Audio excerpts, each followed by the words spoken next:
Saya Cynthia Rompas, masih menemani Anda di Kompas Petang. Saudara fraksi PDI Perjuangan DPRD Solo, Jawa Tengah meminta Gibran Raka Buming Raka mundur dari jabatan sebagai wali kota Solo. Permintaan ini muncul karena Gibran sering cuti kampanye sehingga dinilai menghambat kinerja sebagai wali kota. Fraksi PDI Perjuangan DPRD Solo menegaskan permintaan Gibran mundur sebagai wali kota tidak terkait politik, namun demi kelancaran pemerintahan kota Solo. Usulan fraksi PDI Perjuangan ini akan disampaikan ke pengurus DPC PDI Perjuangan Kota Solo yang mengusung Gibran sebagai wali kota.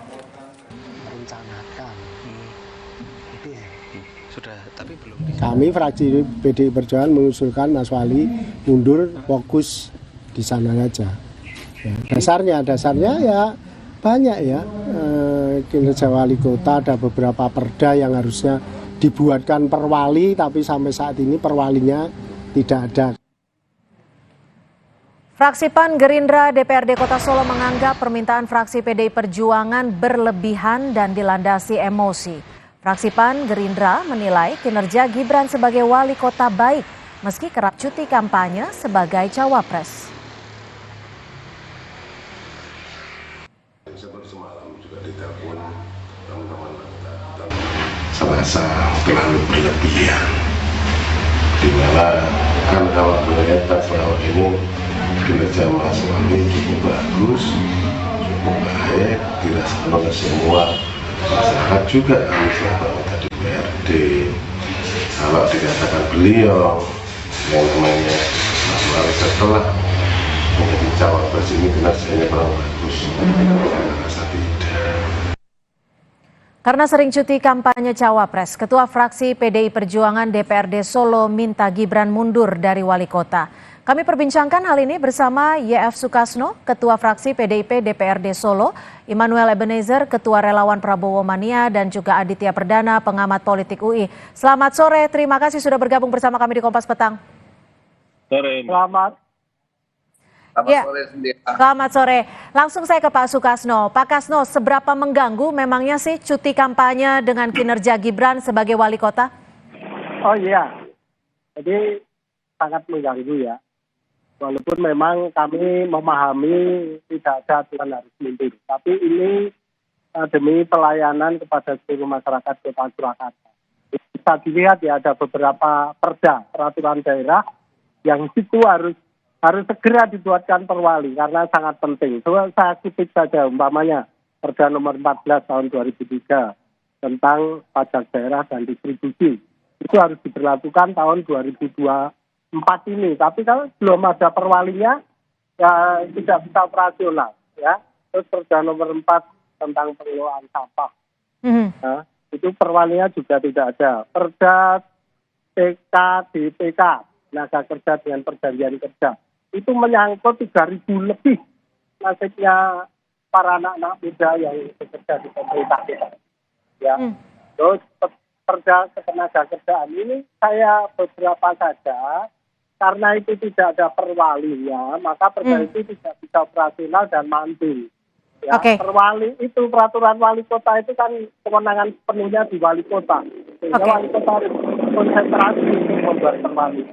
Oke, Pak Kasno, total ada berapa perda yang saat ini istilahnya masih terhold dan dampaknya jika memang terganggu kinerjanya dari perda ini?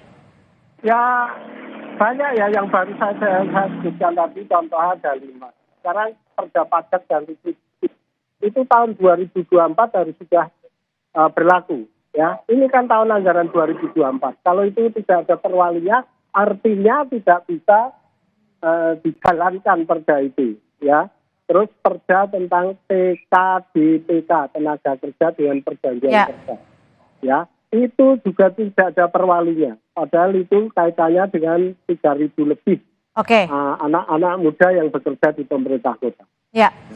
Terus selanjutnya Mbak, saya tambahkan. Silakan. Ya, tentang pengelolaan APBD tahun 2023. Ya. PAD pendapatan asli daerah pada tahun 2022 itu sudah tidak tercapai.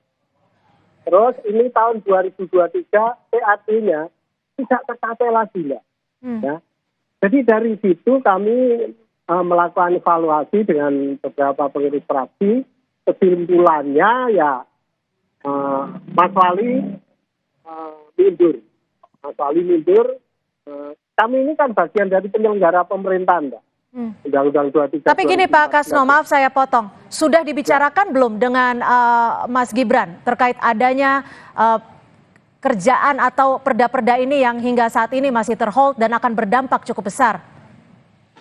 Kami di legislatif ya. Kami di legislatif, mestinya itu ranahnya para pimpinan dengan kepala daerah.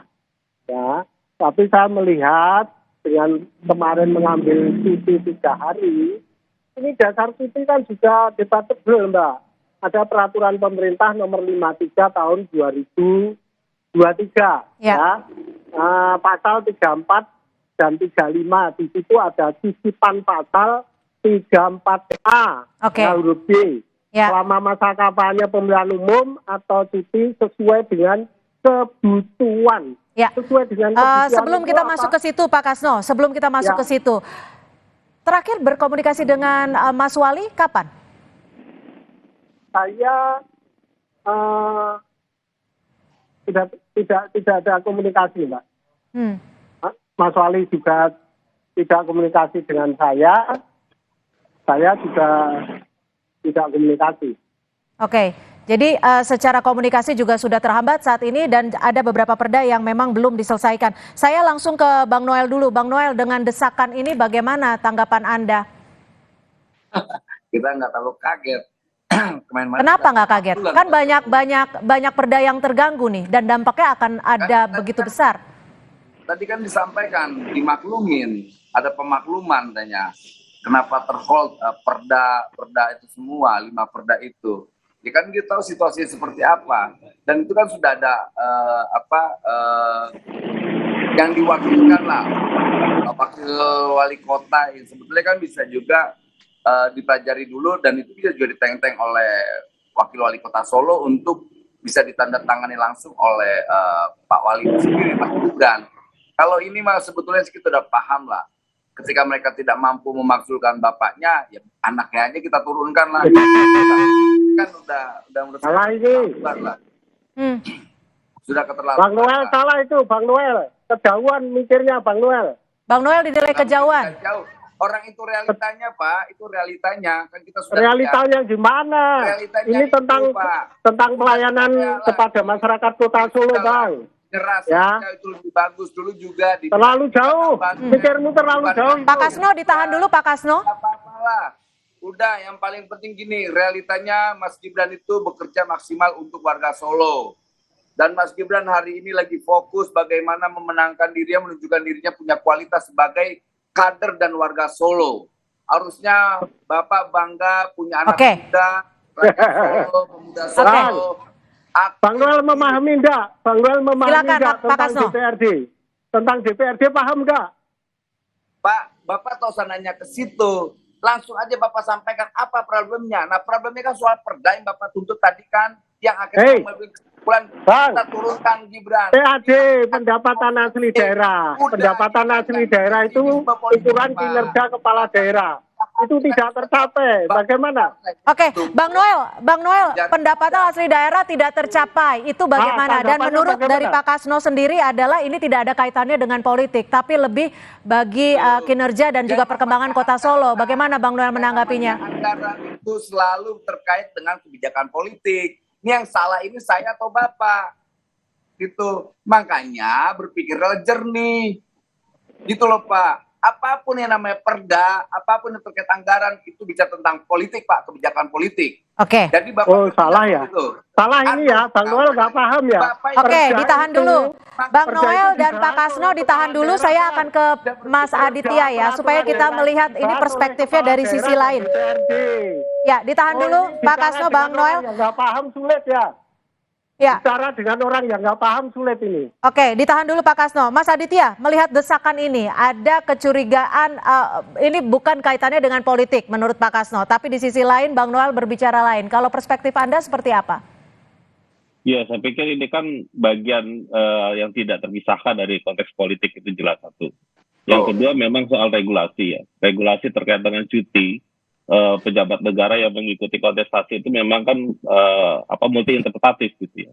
Jadi yang tadi disampaikan itu memang menjadi sebuah bahan yang perlu untuk kita refleksikan bersama meskipun itu juga sudah direvisi ya. Tapi maksud saya adalah saya ingin mengatakan bahwa ini konteks yang selalu berulang di setiap pelaksanaan pemilu atau pilkada dan kemudian menjadi satu problem yang selalu dijadikan alat politisasi atau menjadi bagian yang tidak terpisahkan dari kontestasi gitu ya. Jadi yang disampaikan ini adalah bentuk regulasinya ada, tapi meskipun itu setengah-setengah, bahkan saya belum begitu paham juga bahwa sanksinya saya pikir juga nggak ada ya. Karena terkait persoalan cuti itu ya hanya cuti saja, tapi tidak kalau misalkan lebih dari 1 hari per minggu, apakah ada sanksi atau tidak juga kan tidak jelas juga gitu. Jadi artinya ini ketika misalkan dikontekskan dalam pilpres, ya pasti akan menjadi bagian dari perbincangan atau bahan diskusi atau polemik panas di antara para paslon gitu. Gitu. Oke, Pak Kasno, jika memang nanti Gibran tidak menanggapi desakan ini, apa yang akan dilakukan? Tapi jawabannya selepas jeda, tetap bersama kami di Kompas Petang.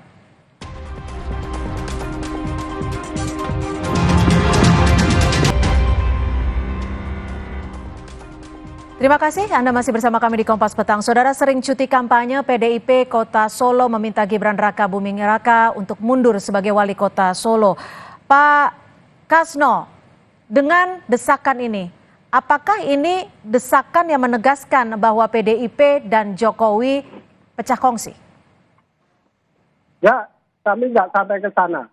Kami murni tugas kami ya sesuai dengan Undang-Undang 23 tahun 2014 bahwa DPRD ini bagian dari penyelenggara pemerintahan. Jadi kami punya tanggung jawab dengan fungsi yang berbeda dengan eksekutif atau kepala daerah.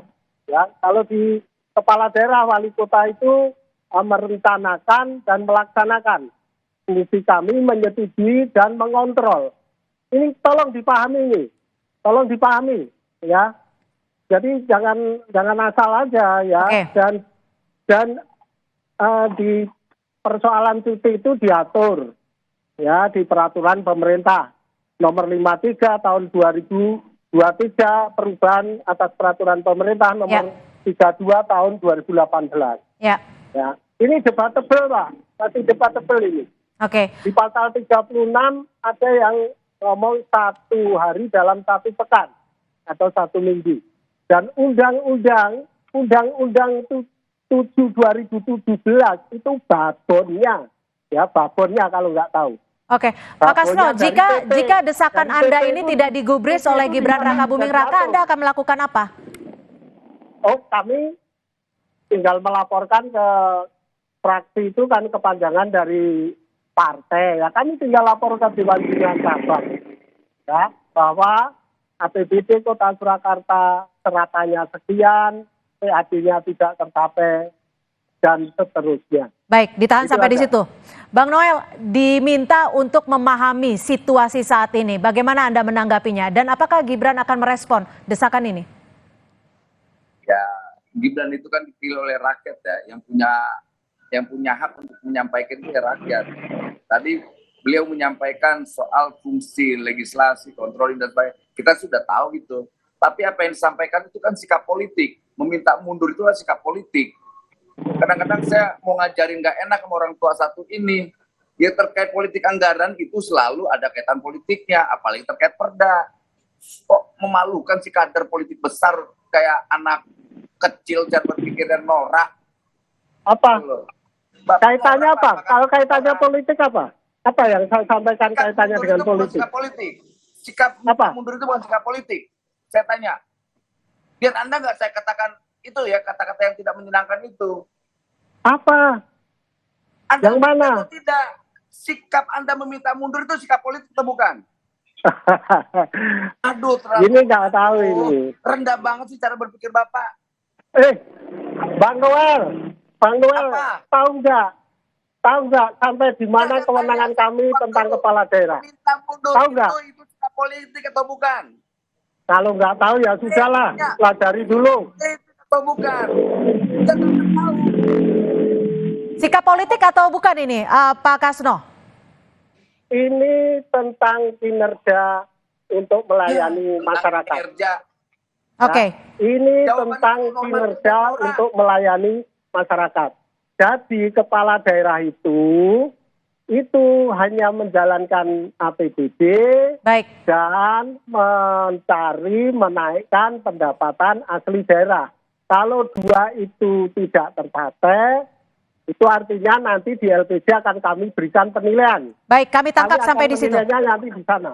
Kami tangkap sampai di situ. Mas Aditya, kalau menurut Anda sendiri, hal ini wajar tidak sih ada desakan untuk mundur sebagai wali kota Solo karena dinilai kinerjanya tidak mencapai target? Tapi di sisi lain, Bang Noel juga menilai bahwa ini merupakan sikap politik semata. Ya, sebenarnya kalau mau bicara yang adil gitu ya, kemudian konteksnya harus dipahami. Konteks yang dipahami itu ketika mengikuti kompetisi itu bukan hanya sekedar cuti gitu ya, tetapi mundur gitu dan sebagainya gitu. Tapi masalahnya adalah itu kan menjadi bagian kesepakatan politik di dalam regulasi, di dalam peraturan yang sudah disepakati oleh semua pihak, termasuk juga partai politik dan juga partai politik. Nah itu yang landasan itu saya pikir menjadi bagian penting gitu ya untuk kemudian dipahami. Masalahnya kemudian adalah para paslon lain juga kan pejabat publik juga, seperti misalkan nomor 1 Pak Mahfud, terus kemudian Pak Prabowo sendiri masih menjabat gitu ya. Kalau misalkan kita mau versi sebaiknya semuanya mengambil hak yang sama gitu ya, dan kemudian tidak. Nah, cuma masalahnya regulasinya, aturan itu yang memang sangat pas tadi yang saya bilang hanya 1 hari per minggu. Oke. Tapi kalau dari perspektif Anda sendiri, plus minusnya Gibran tetap sebagai wali kota di tengah masa kampanye pencalonannya sebagai cawapres apa? Saya pikir gini ya, konteksnya itu kan tentu ada plus minus yang kemudian perlu untuk dipertimbangkan. Saya yakin Mas Gibran ataupun Pak Mahfud ataupun Pak Prabowo yang sedang menjabat juga sangat paham dan juga timnya juga sangat memahami bahwa ada konsekuensi tersendiri ketika mengambil cuti atau tidak mengambil cuti dan sebagainya. Oke. Jadi sekarang kayak misalkan Pak Bang Noel sendiri mestinya juga bisa membantu gitu ya untuk memastikan bahwa itu bisa 1 minggu per hari gitu Bang Noel. Ya. Agar kemudian tidak berkelebihan gitu. Ini kan karena berkelebihan. Mas Adit, satu lagi nih Mas Adit, desakan ini menurut perspektif Anda, apakah memang menegaskan bahwa PDIP dan juga Jokowi pecah kongsi? Kalau bahasa saya beberapa kali ditanya teman-teman wartawan bukan pecah kongsi ya, tapi bagaimana menjaga jarak. Menjaga jarak. Jarak yang satu waktu nanti bisa dekat bisa jauh gitu ya, Bang Noel, Pak Kasno gitu ya. Jadi mungkin hari ini sedang menjaga jarak untuk kemudian tidak berdekatan gitu. Mbak Cynthia. Ya, silakan. Saya akan uraikan legal drafting ya. Jadi Undang-Undang 7 2017 itu memandatkan dibuatlah peraturan pemerintah. Tolong ini dipahami bahwa peraturan pemerintah itu domain kewenangannya sepenuhnya di pemerintah, bukan di DPR RI. Di DPR RI itu adalah undang-undang yang dibahas oleh DPR RI dan pemerintah. Kalau itu peraturan pemerintah yang membuat semuanya pemerintah. Ini Bang Noel paham. Bang Noel, tolong dipahami Bang Noel. Jadi peraturan pemerintah nomor 53 tahun 2023 ini perubahan atas peraturan pemerintah 32 tahun 2018 yang juga di MK itu. Baik. Ya, tolong ini dipahami. Baik. Jadi peraturan pemerintah itu berbeda dengan undang-undang. Sama dengan perda. Perda itu kita bahas anggota dewan dengan wali kota. Baik. Kalau itu ada persetujuan ditandatangani, maka wali kota diberikan mandat buatlah perwali supaya operasionalnya lebih mudah. Oke, baik. Jadi terakhir itu kewenangan sepenuhnya di perwali. Baik, Tapi terakhir kalau saya akan sampai ke yang Bang Noel. belum Terima kasih Pak dibuat Kasno. perwalinya, maka ini jadi masalah. Oke. Apalagi Baik. PAD-nya tidak tercapai. Oke, Ini kita sudah menjadi tangkap, bagian penilaian kami. tangkap apa yang dinyatakan oleh Pak Kasno. Terakhir, Bang Noel, plus minusnya Gibran tetap menjadi wali kota apa sih? Toh bukannya akan lebih fokus jika menjalankan kampanye? Singkat saja. Kan gini Mbak, yang paling penting adalah basis kinerjanya. Apakah kinerjanya mengganggu rakyat di Solo? Kan tidak. Gitu. Yang terganggu itu partai yang mengusung salah satu capres karena melihat tingkat elektabilitas Mas Gibran ini semakin moncer. Itu aja sih. Baik. Kita pakai AU peraturan ABCDFG, kita tahu mau perda Baik. Itu tetap aturan berbasis politik. orang yang nggak paham tentang Baik. diskusi itu. Baik, terima Orang kasih yang tidak atas paham perspektifnya. tentang Kami sudah itu. tangkap perspektif dari Pak Kasno dan juga dari Bang Noel. Terima kasih sekali lagi sudah memberikan perspektif dan juga pernyataannya. Pak YF Sukasno, terima kasih Ketua Fraksi PDI Perjuangan DPRD Solo sudah bergabung bersama kami di Kompas Petang. Dan juga Ketua Relawan Prabowo Mania Immanuel Ebenezer, terima kasih. Dan Mas Aditya Perdana, pengamat politik UI, atas perspektifnya sore hari ini. Terima kasih. Saudara, informasi lainnya di Kompas Petang akan kami hadirkan selepas jeda. Di antaranya polisi menyelidiki jenazah perempuan tanpa identitas yang ditemukan di dalam peti kemas di Pelabuhan Tanjung Priok, Jakarta Utara.